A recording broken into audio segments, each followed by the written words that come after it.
Danganronpa, but with gangsters and baseball. How does James Gunn keep making obscure comic book characters so popular? It's the unofficial retelling of a cinematic classic. It's even centered around virtual reality. A disease of our doing leaves a group of high schoolers to fend them off. I knew high schoolers were reliable. I like the 2017 rendition of Murder on the Orient Express. I hope this film doesn't do what everyone else wanted it to do. It'll be interesting to see how the writers dealt with the audience's knowledge of every character having their work lives mentally separated from their personal lives. Then again, it's on Apple TV+, so I now realize there are a minute number of productions depicting the 1920s. Finally, Leif Erikson is on the silver screen.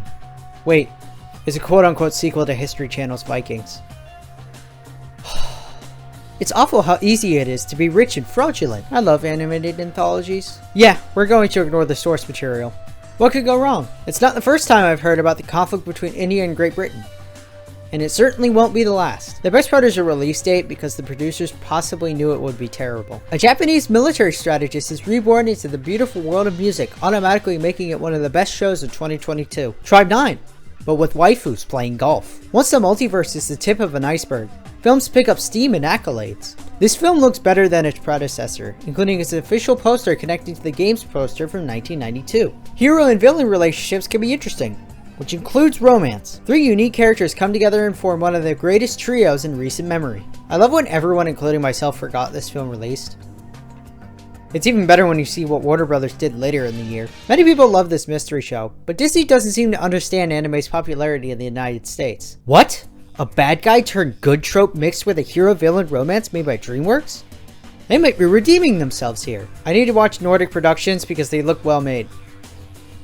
I also need to watch Egger's other works. A film focused on Nicolas Cage as a person, with Cage playing himself, is what we need today. Who knew that bubbles could create gravity-defying stunts and relationships? It does what Star Trek does best. Space exploration and the hijinks that ensues because of it. It did a lot right and wrong, but it let people down. However, that doesn't matter because we got the Illuminati and Scarlet Witch. If I had a nickel for every time The Rock appeared in DC films in 2022, I'd have 2 nickels. Which isn't a lot, but it's weird that it's happened twice. Does Disney hate 2D animation now? Because that's what Dale's gunning. I'm thankful that Tom Cruise has an airplane license and the balls to make a film better than its predecessor. Family drama isn't my cup of tea, but at least we get our first mutant. I can't believe they successfully baited people into watching the film with the original cast from Jurassic Park. Also, does anyone realize that none of the Jurassic World films are that good? Former Disney employees can make films like The Sea Beast and Anastasia. Both were successful, despite few people noticing them. I hope the guy's falling in love with the mother and not the teenage daughter. Cooking is a slice of life. It took society long enough to praise Elvis Presley and discover the trials and tribulations with his manager. A one-eyed shell looking for his family makes for an outstandingly wholesome film.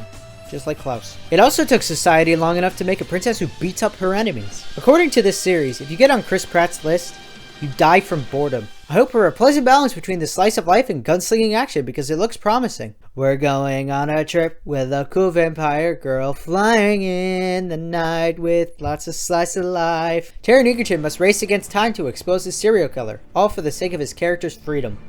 But father, I'm the best live-action adaptation. I don't care! You still suck! A documentary on Paul Newman, including his and his wife's journey to stardom. It's funny because he already has one. The Russo brothers made an action thriller.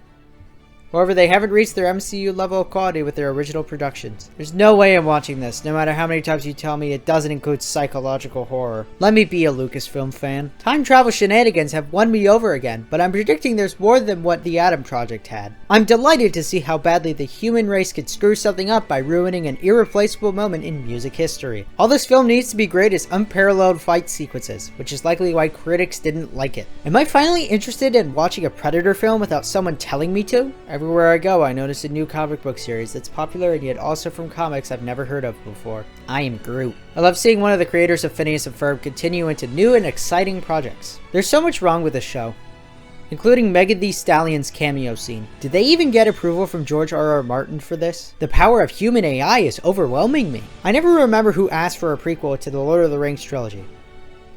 Right, it was Amazon channeling their inner Bezos. I love seeing crowd-supported productions come to fruition because of how much people care about them. Hey guys, wouldn't it be cool if our race cars went on a road trip? Great idea! We can make lots of money from it too! Disney needs to stop doing these, especially since they never released this at theater. Wait a minute. What's the point of a live-action adaptation if it's a Disney Plus release? Some people never leave the house. I wish we knew from day one of its release that it wasn't a biopic, because that explains so much about the film and its ratings. It better not be 90 minutes of storytelling meets the quota of karma is a nuisance. I can't believe they based the film on past events and managed to get some aspects of it incorrect. I can't believe they based the series on past events and managed to disregard those affected by Dahmer's actions. I can't believe they let famous people make mediocre movies with little to no directorial experience. It's as if they had a bunch of money. They made a show to promote an album. It's a novel concept, but I can't understand why someone would do it. Wow, another Disney sequel that few people wanted. I hope they don't go 2 for 2 in 2022. Gundam fans finally get the 2D robots they deserve. Oh, the story also looks very promising. It's for people who love arts and crafts, but hate getting off the couch to do them themselves. When a YouTuber makes a TV series, many don't bat an eye. However, I've watched James's content for years, and I love seeing him create a passion project as big as this. A guide to murder and how to evade the police. What is this, the 1930s? It's about a singing crocodile from a children's book. Now tell me how it's almost 2 hours long. The first MCU special presentation makes itself different, and I greatly respect that. Also, what is it with the specials following a holiday theme? The main character has a chainsaw coming out from his head because he took in a dog. I wish I had time to watch it. Mr. Myers will never die in this day and age because he's supposedly immortal in a money-making gold mine. The Rock may have been born to play the role, but Atom Smasher's actor wasn't. Now go and destroy some buildings. The sudden separation of two brothers is the film's hook, and it works. The game is life, but life is not a game, and it's important to realize when your actions have consequences. Del Toro always knows how to captivate his audience with monsters and horror tropes. Finally, a war movie where the protagonists don't win. I'm intrigued they made the main character a conductor and musician because it's a stressful career. The audience gets to watch Henry Cavill play drunk Sherlock Holmes. Name a better combo. What better way to depict Al Yankovic's life than through a parodistic biopic? The film is a perfect send-off to one of the greatest directors in cinema history. That is, of course, if it's his last film. Okay, now they're just having fun with their stereotypical characters. I'm glad they don't appear in my nightmares, because there's much worse out there than them. The direction of the series looks entertaining, evident by the odd-looking intro. It may never be as good as A Christmas Story, but the film only needs to remind us about it. There's something wrong with the Prometheus, meaning everyone would likely go crazy over it. Another automotive biopic? You know I'm down for that kind of film. I'm amazed they created a romance from cannibalism. I'm amazed it took this long for people to receive Will Ferrell and Ryan Reynolds in a Christmas Carol parody. They're serving up quite the group because, you know, it's a survival game. Oh boy!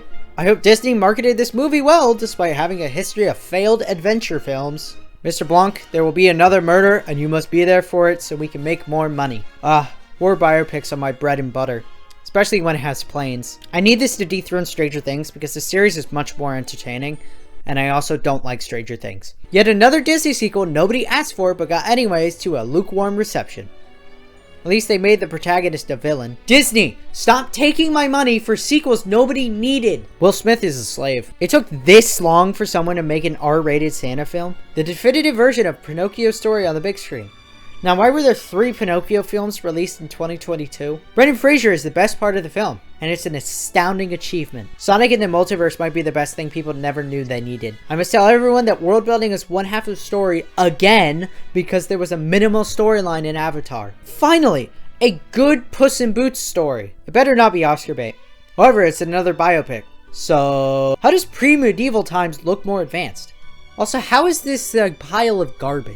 What an intriguing take on MI6 with Daredevil's actor playing the lead role. This film could have had the title of Escape from the Chemical Leak, and it would make more sense than whatever white noise is supposed to mean.